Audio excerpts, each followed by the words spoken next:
يا نبي سلم ثم سلم على النبي أولي يفنى وويل يا نبي سلم ثم سلم على النبي أولي يفنى وويل Allah tegi jago oburni daha taga kahonoma wogawinde musibbe tedduɓe hettiyankoɓe ayawo weltare tv weltare ɓiɓɓe fulɓe andu diine maɗa fedde heblo sukaɓe afrique sondaniri filtima ɓaleri buuɗaliru mede fere feñayi windere feñjay battake bindaɗo amde tati seeto hitande ujunaje nogase tati ɓatakuji men fati koye andude annabaɓe men en jetti joomi men tagɗo en konnuɗen hakkude jeeri e waalo wi kam tan yen ndewɗum en juule annabi men tedduɗo cuɓaɗo korsuɗo korsinaɗo e ɓerɗe men mo jamirɗen yen juule kala saaha en duwanima jinnaɓe men jeyɓe sababu wodede men o duniya en jetti en jaari anduɓe men andinɓe o dine l'islam belɗo mo gonɗen en juurima en duwanima khalifa men aada jeyɓe sababu ha ganduɗen aadaji men moƴƴi e pine men ha mbawɗen lombodirɗum e nder diine men nde tawno kala mo ala pinal nangtoto koye pine janane wasa diine mum musidɓe tedduɓe hettiyankoɓe ayawo weltare tv weltare ɓiɓɓe fulɓe yewtere men buuɗaliru mende on calminama on juurama on jettama on ñagama duwa on duwanama en garti e altina hande 12 lewru korka gam jokkude tarihe meɗen baba adama ha ɗo joofi kala so haaji jomiraɗo kadi ƴetten goɗɗo ceerno Khalid Abdoullahi Sy haade men yettade jewte men mbiɗo rokka bandiraɓe kala docteur Djiby Sow mo ganduɗa ko wittiyanke safriyanke mo jomiraɗo rokki sellinde o saaha mo gonɗen docteur Djiby Sow bittuɗo leɗɗe ɗe Allah funni witti kadi ñabbuji cuuɗoto nder ɓalli hayɓe en kollaɓi gam yide naftude rendo docteur Djiby Sow tawete ko kiidira o waɗɗani juma mawɗo mo kiidira sara mairie ɗo saari haɗon ma tawɗon docteur Djiby Sow docteur Djiby Sow safrata ko fibron kiis nem e moride gonɗo nder e jalto bowal kala estomac asma hernie nonne kadi ɗojje duumigo koyɗe musoje keeceji musoje koye musoje jaaɗo simme jarɗo simme hanate ƴiƴam muɗuma nonne kadi donkude ɓesnude caɗele goragu docteur Djiby Sow ne noddi kala sa noddi docteur Djiby Sow on jewtidi so tawi won resi mo joguiɗa haalnimo somo jogui en humpito mawo holle hen so ala kadi mawo holle wala hen humpito sa yiiɗi hebde docteur Djiby Sow 77 244 92 81 walla mbaɗa 00 223 70 85 72 47 on numéro noon ko tonggode makko WhatsApp leydi Mali musidɓe tedduɓe ɗen gandi kikiɗe hanki o hendu woɗeru woldu musdu ari to lappol palol dande maayo ha yo gay nokkuji kala eɗi ñagui Allah so ala ko bonni so wonko bonni yo Allah hanane ɗo henna ɗiɗo hen hakkineli ko musɗi saabu eɗen gandi korka nder leydi ko gonga ne wuuli no fewi kono kadi so wonde keneli kadi ne hamni tigui rigui ceerno Khalidou en garte jewte men min calminima min juurimama min mbi kisale ɓuural nden kay yajede yo duuma e maɗa bisimilla ma ceerno Khalidou aɗa e ɓoggol he mi salminima ceerno Khalidou sabu ɓerɗo minɓe yafama adama kile kiñamno dendama noho sabu gordo winde dandama Yusufu e woydunano. eyyi seydi Sara mi salmitimama weltanimama no feewi en jetti Allah no feewi. Allah moƴƴo kadi moƴƴanɗo en wawde jottodade ɗo hande kadi wawde addande en ko gownoɗen addude. En jettiri ɗum Allah no feewi. ko wona ɗum ko Sar Abdoulaye Sarr mi salmitimama e salminago ngo calminɗami. caggal ɗum kadi mi salmitima salmittoɓe en ñande foof ko adi foof mbeɗe ñaago waɗoɓe en vokkuluji ene keewi taw en dañata jabtade ɓe. wona en jiiɗa jabtade ko eɗen tampa tan golle ɗe ne keewi. eɗen ñaago hen yaafo ene feewi kala mo jabtaka Allah ne andi wona salade. oɗon jarlo oɗon jaafo so Allah newni noon kala mo vocal no ari ɗo sen donkani hayso yawanima en jabtu ɗum. ɓe ñaago jomum yaafuya noon hay banggue ma to ko noon. ko wona ɗum ko en calmini weltare ɓiɓɓe fulɓe andu diina ma foof. en calmini dendagal julɗo ɗo woni kono en gardini e salminado he jinnaɗo men wonɓe sababu wodede men e oɗo aduna. caggal ɗum en duwanimaɓe nde Allah junnata balɗe moƴƴina battane Allah lowɓe cellal ha heewa. ñande fof ken wiɓe amini duwuji mabɓe enen eɗen ñaagui Allah nde Allah heddataɓe ko juuti Allah daasa balɗe ɗe ɓe ɓooya duusde. kala jinnaɗo ɗo woni yo Allah ɓoynu duuso mum e ko Allah arjoguini mo e ɓesgu ko. Allah wadda hen nden ko keerika. Allah wadda hen sutura mum wudere mum nde ganduɗa so tawi suddima e neɗɗo o surtota ko wona e aduna wona e lahara. yo Allah waɗan noon julɓe kala. en calmini ceerno men jokkorgal men faaro men giɗo men mo ganduɗa ko kañum woni sababu wawde men jooɗade eɗen mbiya Allah wi nulaɗo wi sallllahu alayhi wa sallam. eɗen jetta Allah eɗen jettamo eɗen duwo yo Allah junnu gurdam makko yo Allah lowmo cellal ha heewa yo Allah ɓoynu duuso makko yo Allah sembin ɓesgu makko taw ko yeeso makko o ɓooya hufdeɓe barke annabi sallllahu alayhi wa sallam. o wiyata ko alhajji ceerno Mahmoudou Belli Baye ɗo sorigo ɗo. en gari ha ɗo makko en calminimo en juurimomo. ko wona ɗum ko Sar Abdoulaye Sarr mi artiri e ma konngol caggal nde calminmi dendagal bandiraɓe. mi salmini Mouhamadou Mignam omo ɗo sorigo ɗo. mi salmini Aïchatou on ko banam debbo minen jiiɗimo e baba mo ɗo ɗo Strasbourg ɗo. wonde joom galle makko no ceerno Abdoulaye Diop. ko wona ɗum ko ɓe beltinirama kadi kamɓe ne yewtere nde. ko wona ɗum ko mi artiri e ma konngol Seydi Sarr e on noon saaha inchallah gaddannam dal jokken golle Seydi Sarr. ceerno Khalidou Abdoullahi Sy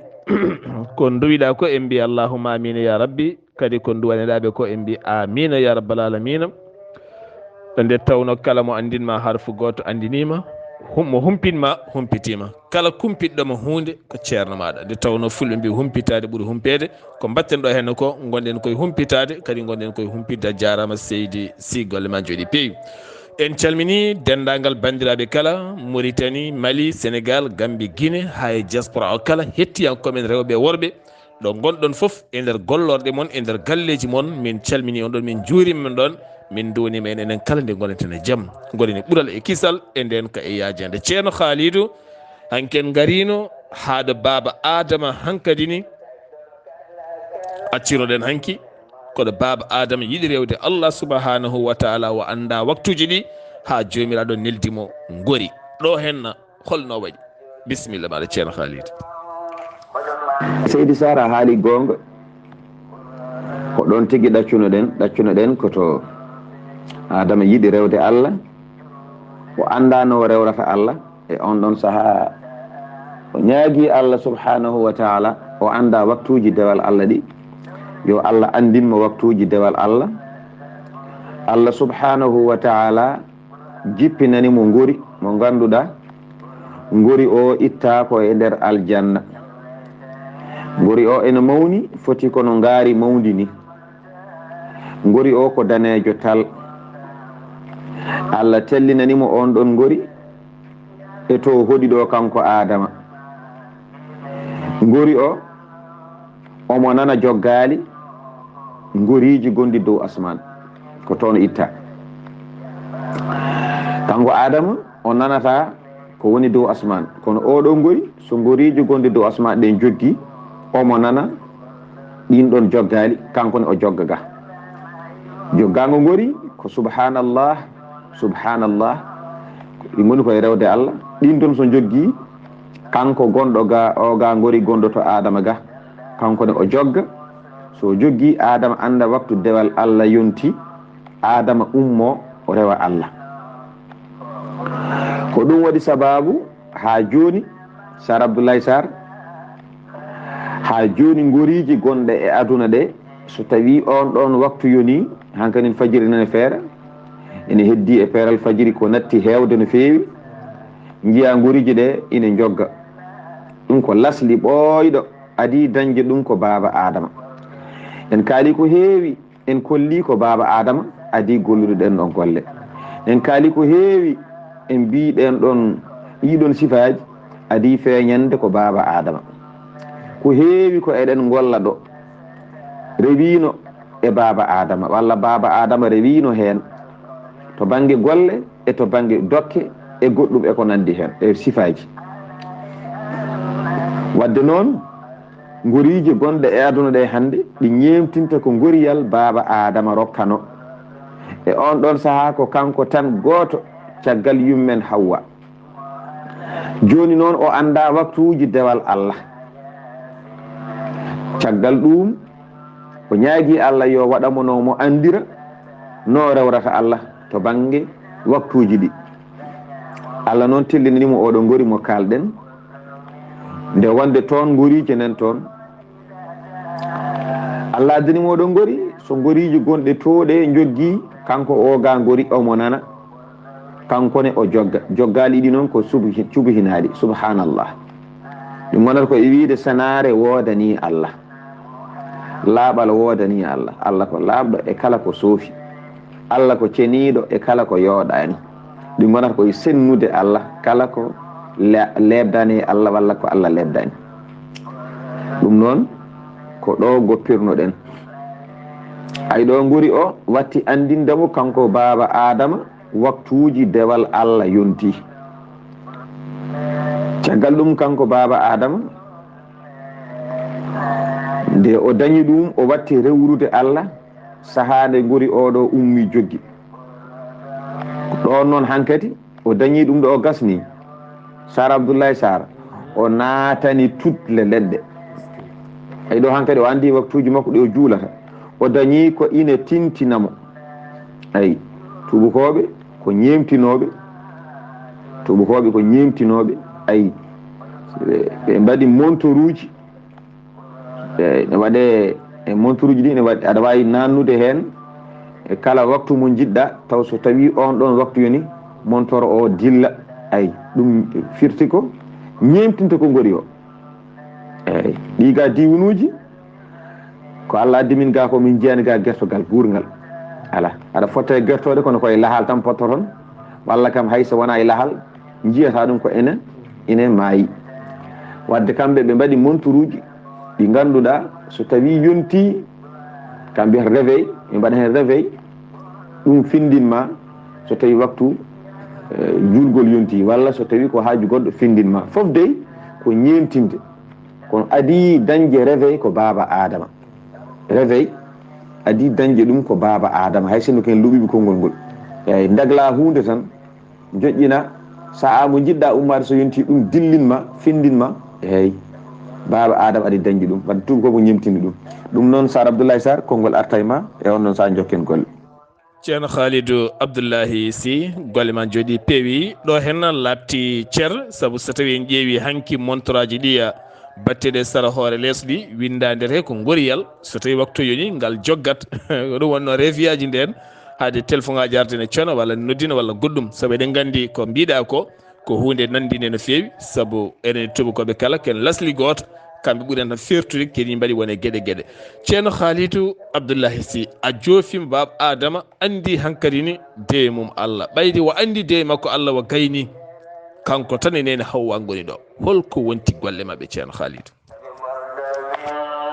e seydi sar mi salminima lawol gongol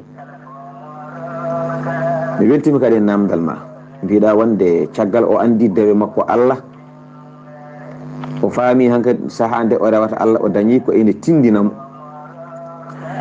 bisimilla joni noon holko rewni e ɗum hol gollal dewgal hen e caggal o andi dewe makko Allah kanko baba Adama ɗo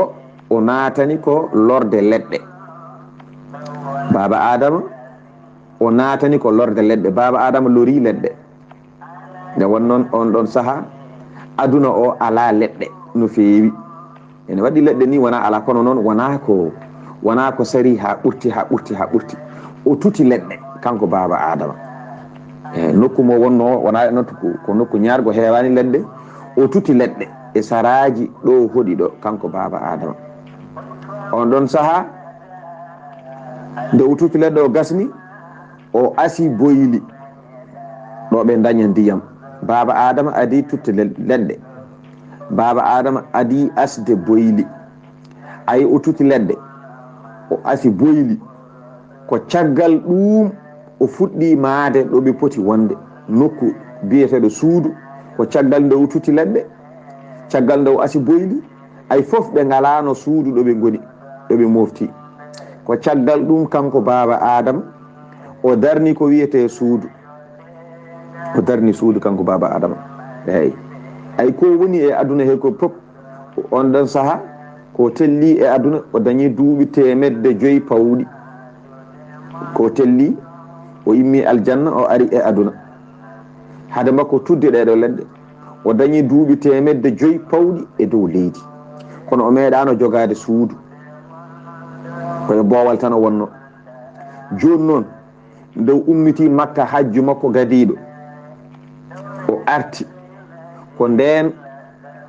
wala andi o laaɓi hankati Allah wi no yaafimomo ga wi yo yaato suudu mumto o wangoyo o hajjoya ko heddi ko o yaafe toon ha laaɓa bakkatuji makko gasa o arti bakkatuji makko gasi ko ɗo o ñaagui Allah omo yiɗi andude holno o rewrata Allah e waktuji ɗi o rewata Allah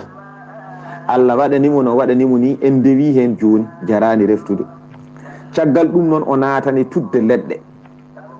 o lori leɗɗe caggal leɗɗe ɗe o asi boyli wona woydu woturu o asi ko boyli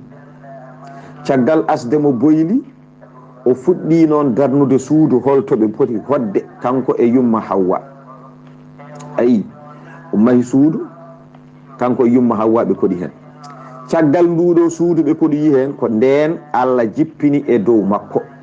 Allah jippinanimo 21 kayitol kanko baba Adama heɓino deftere de sakket kono noon wona amonela e dow yimɓe nde wonde ko kanko tan o heɓiri deftere nde ko ha o wawa andude ko Allah dagnanimo e dow leydi he e ko Allah haɗimo ko Allah harmini e dow makko yo nde wonde nde ɓe jippoto aljanna nde Allah yoɓninomo konguɗi Allah winomo joni ɓayde noon galle o dokkirnomomi on tan ko dokkal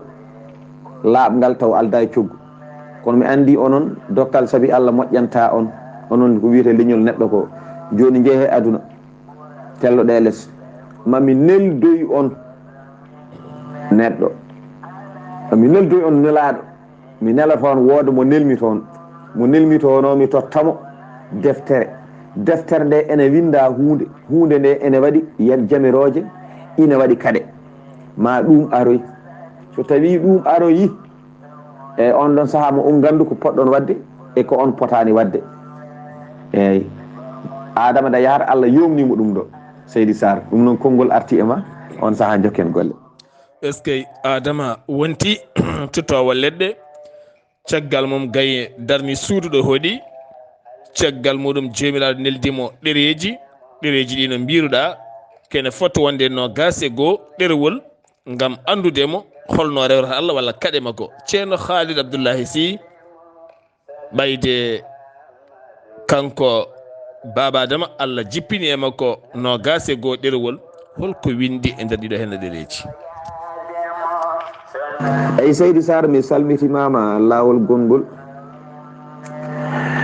mi ha no mbiɗani ko noon mbiɗa mbimi wonde Allah jippini e makko ɗereji nogas e goo joni noon holko winda e ɗereji he ko ɗum namdiɗa Seydou Sarr namdal ma waɗi fayida e Allah jippini e Adama ɗereji nogas e goo ɗiɗo ɗereji holko winda e majji Allah windi hen koko dagnani Adama Allah windi hen koko harminani Adama ayi ko Allah harmini e leñol men ngol ɗo ko heewi hen Allah waɗanimo e deftere he ko Allah dagnani leñol men ko heewi hande ko heewi hen Allah waɗi ɗum e kayitaji makko ɗiɗo kanko Adama ine hen Allah harminanimo dammuwol maygol taw waraka hirsaka koko jiibi Allah harminanimo hen ƴiƴam puufo jam Allah harminanimo hen tebbuji bamɗi jirji Allah noon dagnanimo so tawi o ƴoñama o ronki dañde ko ñaami o woni e majjere no Allah waɗani en ni fof Allah haalanimo e ɗiɗo ɗereji nogas e goo e ko wona ɗum ina heewi ko Allah haalanimo e ɗiɗo ɗereji nogas e goo ni de yo kanko ko ɗereji nogas e goo annabi Ibrahima on ko ɗereji 10 dañño annabi Moussa on ko alluji 7 dañño nani kanko baba Adam o dañi ɗereji nogas e goo e nder ɗereji nogas e goo he Allah kadi jippinanimo hen karfeje limto Allah jippinanimo hen karfeje limto kanko noon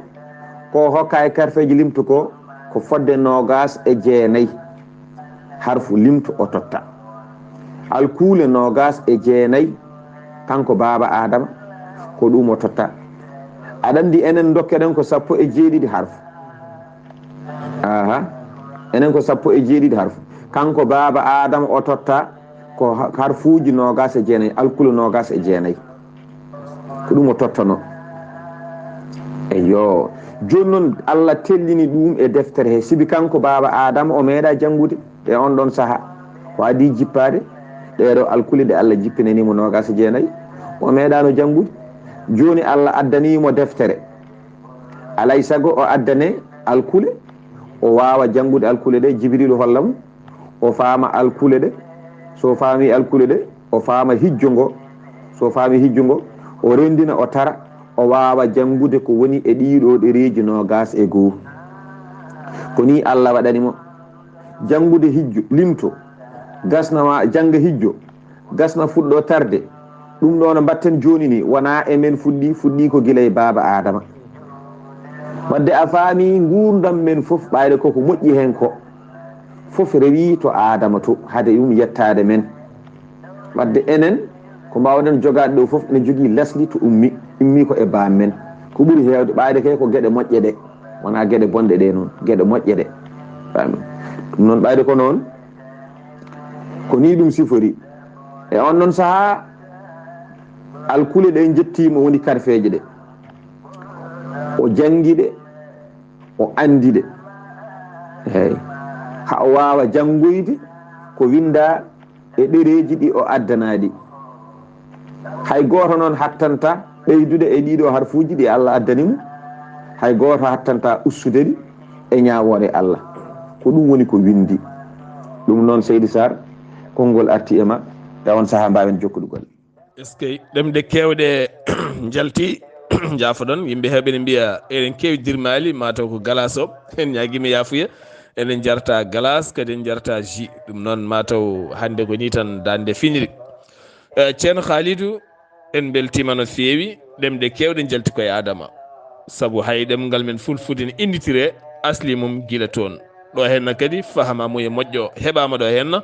ko mbiyeten ko humpitade ɓuuri humpede duttorɗen seeɗa koto banggue ɓesgu baba Adama nde ɓe gonno aljanna nde mbete ɓe jibidini toon walla ala koma ɓe jippi e leydi ndi ɓe jibini sukaɓe mabɓe ceerno Khalidou a jarama Seydou Sarr mi nani namdal ma mi weltima no fewi jarama no feewi, Allah yoɓe moƴƴere. Jarama, namdal ma waɗi fayida. mbiɗa ɓe gondi ko foti dani Adama e Hawwa, bete hade mabɓe arde ɗo to ɓe jibinino walla ha joni ɓe cuwa jibinde taw. Eyyi Seydi Sar mi salminima. Won konngol ari wi yummen Hawwa e baba Adama reedu mabɓe adidu ko aljanna. Lemi haalin ɗum ñanden, reedu mabɓe adindu ko aljanna.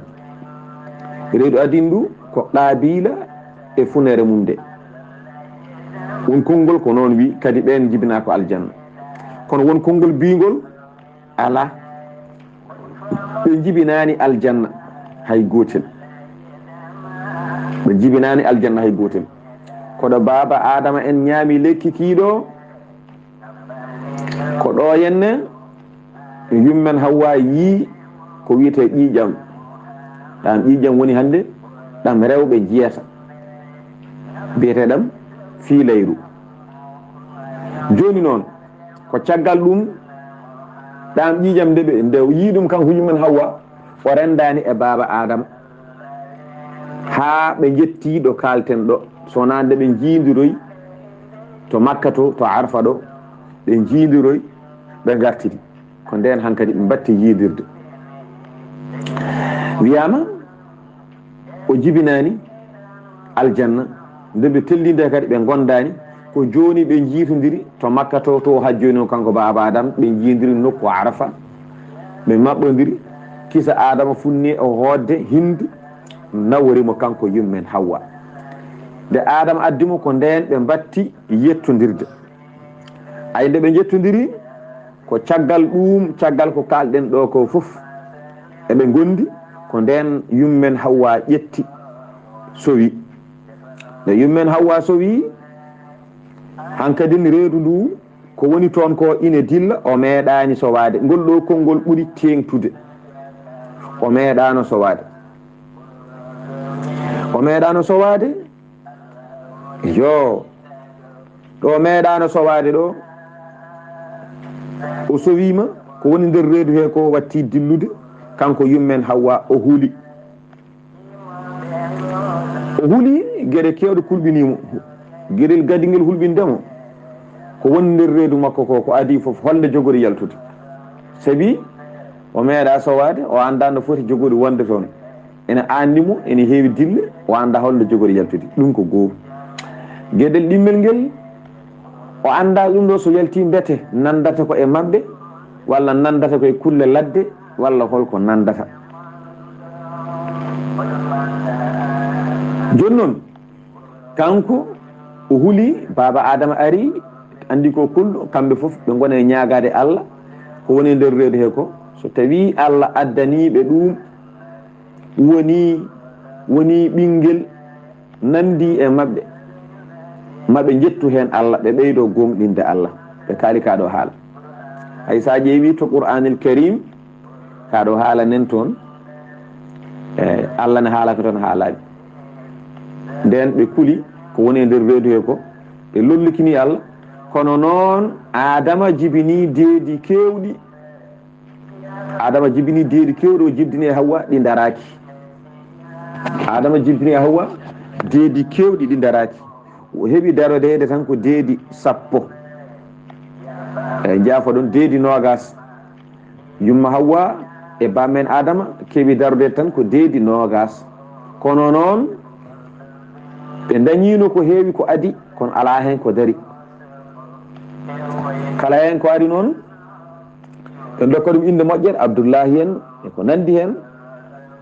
Eyyi kono yaaha caggal ɗum Iblisa ari, wonti gorko mawɗo. Iblisa meeɗa sertude e mabɓe. Wonti gorko mawɗo ari wi Adama, ngol ɗo son jibini soɗo jiiɗi wuura, eyyi mbiye Abdoul Haris, eyyi oto laafe e Allah, mbiye Abdoul Haris. Kala ko jibinno o laafanno koye Allah kanko baba Adama. So inni inde ne o ɓennat to Allah, o ɓennina inde nde to Allah. Joni noon ngol ɗo Iblisa wi sa jibinimo wimo Abdoul Haris maccuɗo demowo. Eyyi Allah waɗi noon ɓe jibini ɓe cowrimo noon ɗum woni ngeel wuuyi dari eyyi ko ni sifa o wayi kono noon nden inde ko laafande alal haqiqati wona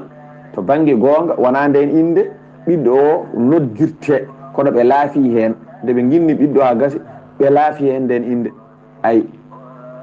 eyyi ɓiɗɗo o dari eyyi ɗum kam en jii ɗum e nder deftere joni noon baba adama e yumma hawwa so wima o huuli o ari kanko e baba adama ɓe goni e lollikinade to Allah yo Allah walluɓe ko woni nder reedu ko ara ine nandi e mabɓe e onnon saaha mabɓe ɓeydo yettude Allah on saaha ɓe ɓeydo gomninde Allah sar Seydi Sar konngol arti e maɗa. ceerno Khalidou ɗum ari to deftere ɗum kadi ari e nder aadaji men so debbo ne jibina ronkama yo ɓiɗɗo daro eɗen kewi innir ɗum inde hawnide ko wayno inde gañiɗe jinde en kurjure en hay goto yiɗa en gañaɗo en aɗa andi gañaɗo gañaɗo en goɗɗum en ɗum foof noon ko beele ɓiɗɗo ne wuura dekki ɗum ɗo kala lasli mum iwi wonɗo iwi est ce que aduna ceerno Khalidou ko kawis mawɗo o sowima teni kadi wa anda ngol woni goo makko ngol woni goo neɗɗo ne sowa e aduna wonko woni reedu he wa anda ene dilla wa anda ko woni toon kulol jaggi mbete ɗum ma nande amen walla ma won goɗɗum holno ɗum waati. eyyi Seydi Sall mi salminima eyyi mi salminima no fewi mbiɗa joni noon ɓayde o sowima o huuli ko woni reedu makko ɓe ñaguima Allah joni noon holno yaari mbete o jibini ene woni neɗɗo walla holno wayi. Seydi Sar mi salmitimama mi weltima e namdal ma bangal fayida kanko yumma Hawwa o huuli ko woni reedu makko ko no dillirta ni o anda nde yaltata ɗum ko kulol bangue kulol keddingol ngol ko jibinta ko jogori jibinta ko ya taw ine jogori wonde neɗɗo taw wona mumantewil eyyi nani wona ko yarata koyɗe nayyi walla ko nandi hen saabi e on ɗon saaha o meeɗa jibinde nani Allah waɗi noon e hoddiro Allah waɗi nde dumunna reedu ndu gasi ko fonno wonde toon ko woni toon Allah walli e bawka mum e ballal mum o jibini nde o jibini ari ko funeɓe kanko yummen Hawwa nde o jibini ari ko funeɓe ɓe won konngol wiino ko Qaabila woni afo baba Adama kono noon konngol gongol ngol ɓurɗen yarude ko Haabila woni afo baba Adama. Haabila ene jibdina e debbo o wiyete ko Layusa on woni jibdinaɗo e Haabila wadde noon baba Adama reedu mum adinu o addi ko Haabila e Layusa ɓeɗo ɗiɗo o jibini Haabila ko gorko Layusa ko debbo yani ko ni yenne joni noon yummen Hawwa jibini ɓeɗo sukaɓe ɗiɗo gari ene goni funeɓe nden noon jibingol makko ɓenni hankkadin o laaɓi kanko yummen Hawwa nde o laaɓi o serti ƴiƴam ɓesgu baba Adama kadi yiɗi ɓe duttodira ɓe jokka golle ɓe dutto e wondude beele Allah kadi arsuginaɓe goɗɗum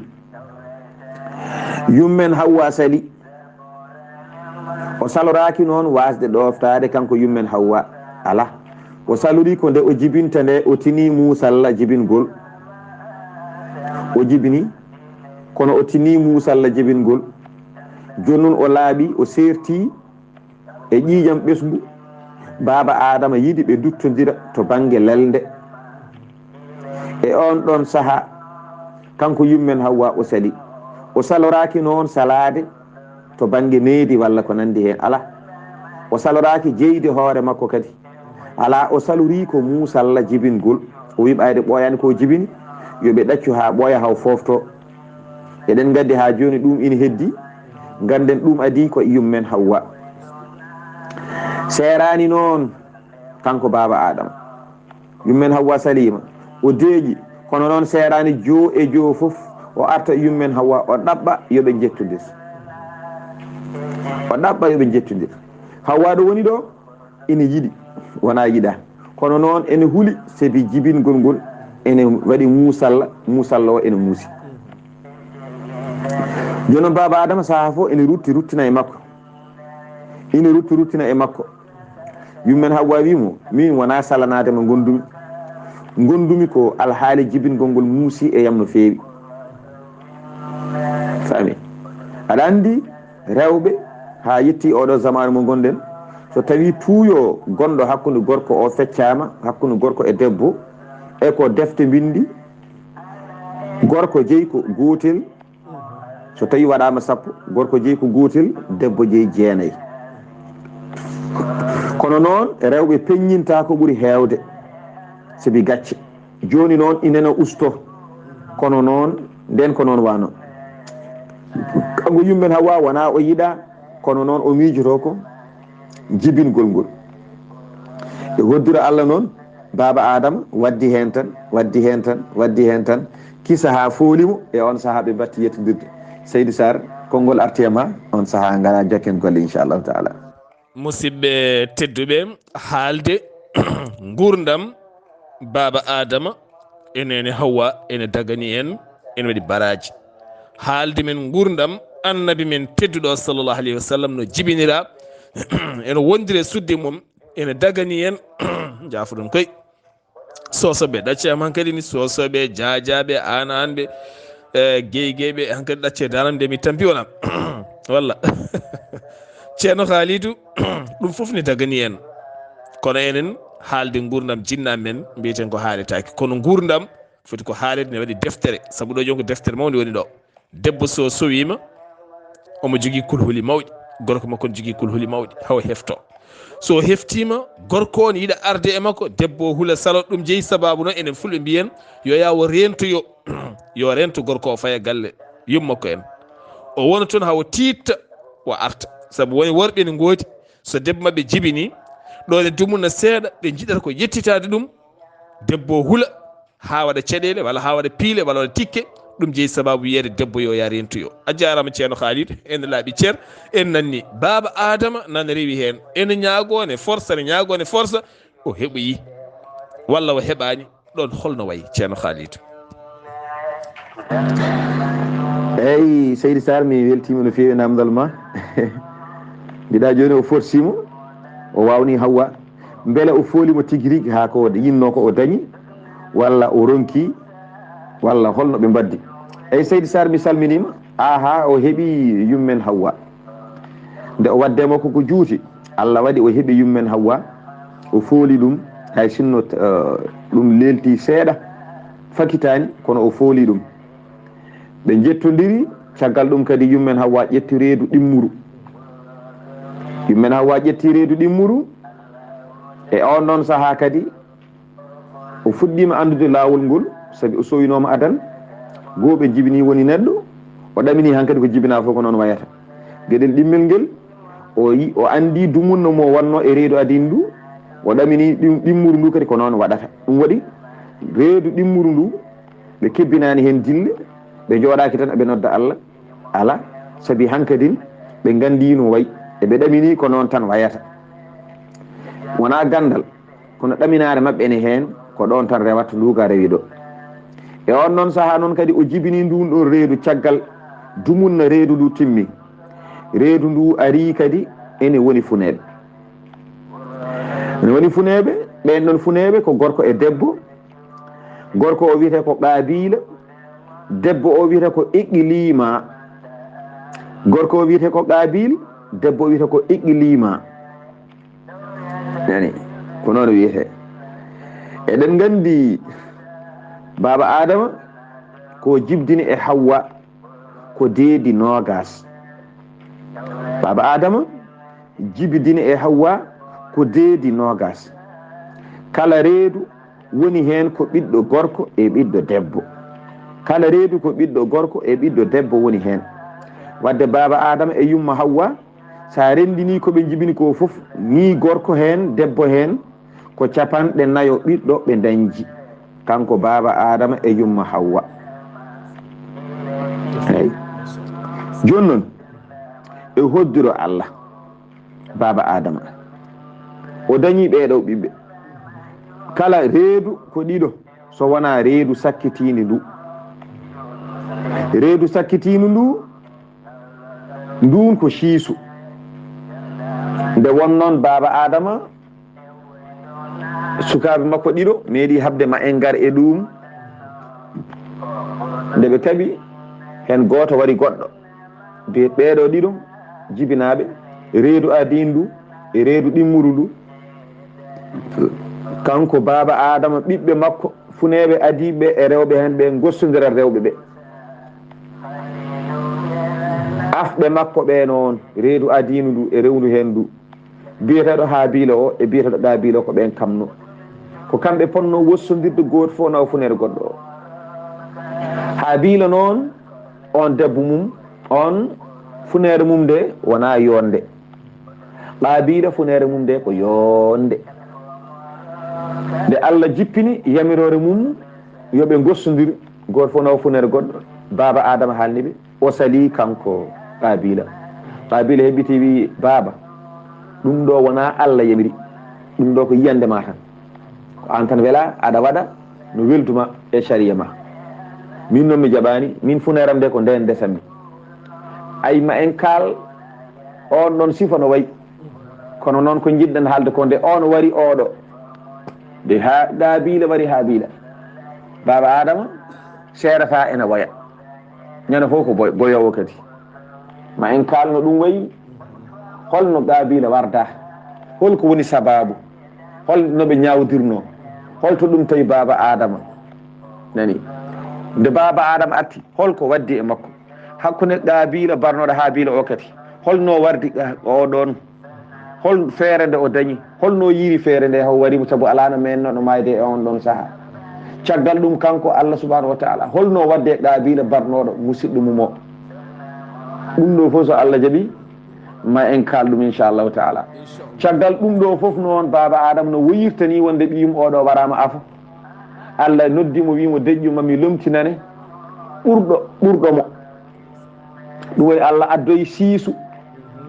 siisu woni kodda baba adama oɗo kodda annore nelaɗo sallallah alih w sallam de baba adama nde jippoto e asmanuji no fayi leydi ko nden annore nde nanna e baba adama nene nanna e baba adama jippodi e mayre leydi alay saago noon nelaɗo ko jibinoyteɗo baba adama maydata e annore nde wadde annore nde ari ko e siisu oɗo kodda ma en kaal holno sifa o wayi iblisa nde Allah wi yo sujjan baba adama iblisa sali wona nde iblisa salo so sujjande baba adama e on ɗon saaha taw annore nelaɗo nde nannaka e baba adama so annore nelaɗo nannanoma e baba adama iblisa wawa salade sujjande ɗum noon so Allah jaaɓi ma en garto e ɗum ɗo laɓɓinen Seydi Sar darsu men o juuti inchallahu taala mi ɗaccuma ɗo ha Allah hokken hawrude janggo jokken golle so Allah jaaɓi ko ganduɗen komin laɓɓin ɗum ha laaɓa baba adama ande kadi histoire haare hakkude ɓesgu makko habnogu ngu ha mayɗo daña hen ko ɗon mayde fuɗɗi wargo fuɗɗi koye ɓiɓɓe baba adama jiiduɓe yumma e baba puɗɗi warodirde koye ɓiɓɓe baba adama en kaali lasli kewɗo hande kala ko yiya ko ɓuuri hewde en lasli o ko ɓoyɗo ɗum noon Seydi Sar mi ɗalduma golle ɗe inchallah Allah ken hawde janggo mi duwanimama ko gonumi duwanadema yo Allah ɗalde doole ma e mbawka ma e haqqille ma e gandal ma Allah kadi mawnina ɓesgu ma Allah hokkaɓe haqqillaji hokkaɓe gandal Allah waɗaɓe ittiteɓe Seydi Sar en calmini dendagal julɗo ko musidɗo moon guiɗo moon Khalidou Abdoulaye Sy assalamu aleykum wa rahmatullahi taala wa barakatuh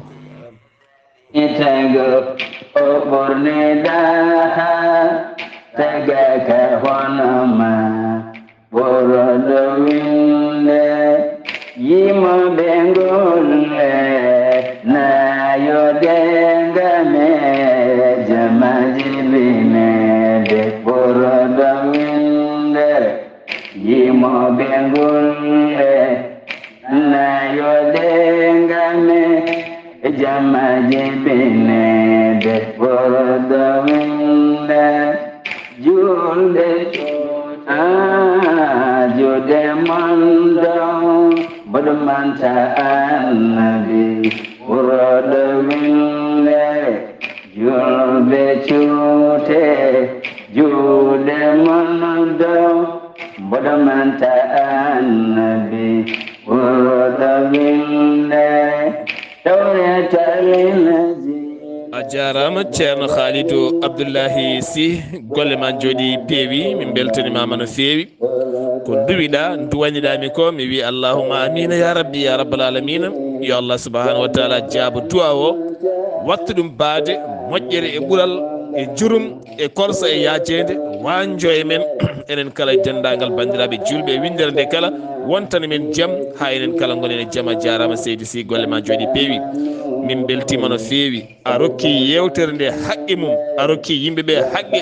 mabɓe ha timmi nde tawno ko ɗum ɗo ɓe poti andude neɗɗo foof ne foti andude lasli mum ko ɓamɗen haalde ko fof sa heeɗima wonko mbatten hannde wona hannde fuɗɗi ko gila lasli o paaɗen inchallahu rabbi koye ɓiɓɓe adama warodirɓe jiiduɓe yumma e baaba aɗum woodi rendo men jiiduɓe baaba jiidu yummaba jiidu yumma barodira gañodira kutodira ha ceerno galleji wona hannde fuɗɗi ɗum noon gueɗe kewɗe ne mbaɗe nder rendo men addi en haalde ko ha peewen ko ha ciwlisen ko ha ganden ɗo pawɗen koyɗe men ha mbasiɗen koye men mbajoɗen koye men nimsen duttoɗen e Allah subhanahu wa taala. ceerno Ousmane Ly gorko mo dumga weladande kam dusata men e yewtere meɗen min beltanimama no feewi en kesɗitini calminali men faade rendo ngo kala ha yetti toon to cuuɗi meɗen ndulmaji demɓe e dendagal bandiraɓe ndulmaji wudduru ha fayma tiggere nde tawno koɗo woni iwdi e lasli koɗo henno ñiɓɗen mawnuɗen koɗo kadi gowɗen gowaɗen musidɓe tedduɓe aadi men so jomiraɗo haaji ko talata janggo jokken kadi holi yo baba adama ha ɗo gaynuɗen mo kala sen gayni baba adama gadden annabi goɗɗo beele ganden holiɓe annabaɓe ƴeewen ferde hen laabi pine ɓamtare men beele enen kala dañen jaam ketki malaki jaam yo jaam Allah ñallanen musibam tedduɓe ana e annabi mo Allah julno sowona yasin ɓuroɗo wille lipo mo jiɗata Allah yiɗma gañamo gañiɗa ko ɓurɗo wille lipo mo jiɗata Allah yiɗama gañamo gañiɗa